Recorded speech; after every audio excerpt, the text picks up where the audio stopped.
Happy new year সবাইকে। এটা ছিল বছরের শেষ কাজ, কিন্তু রং করাটা বাকি ছিল। আর দেখছি সবাই ক্লে দিয়ে এরকম টাইপের কাঁটা তৈরি করছে, কেউ পাতা, প্রজাপতি, আরও অনেক রকমের ডিজাইন বানাচ্ছে। তাই আমি ভাবলাম ফুলের থিম দিয়ে এই কাজটি করা যাক।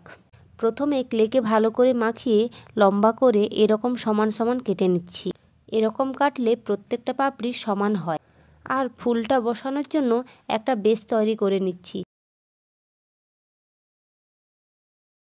তারপর কিছুটা ফেভিকল দিয়ে এই পাপড়িগুলোকে একটা একটা করে বসিয়ে নিচ্ছি। চলো, কমপ্লিট হয়ে গেছে। এখন এটাকে শুকোতে দিয়ে দিই। দেখো তো ভালো হয়ে শুকিয়ে নিতে কেমন লাগছে। আমার তো খুব দারুণ লাগছে, ভাবছি কখন রং করে পরবো। এরপরে আমার সবথেকে ভালো লাগার কাজ রং করা। জানি অনেকেরই রং করতে খুব ভালো লাগে, কিন্তু কী রং দেবো তা ভাবতে ভাবতে অনেক সময় কেটে যায়। তাই বেশি না ভেবে এর জন্য বেস কালার হিসাবে আমি প্রথমে কালোটা দিয়ে দিয়েছিলাম, কিন্তু পরে কিছুটা সাদা রং মিশিয়ে দিতে দেখছি খুব সুন্দর একটা কালার এসছে।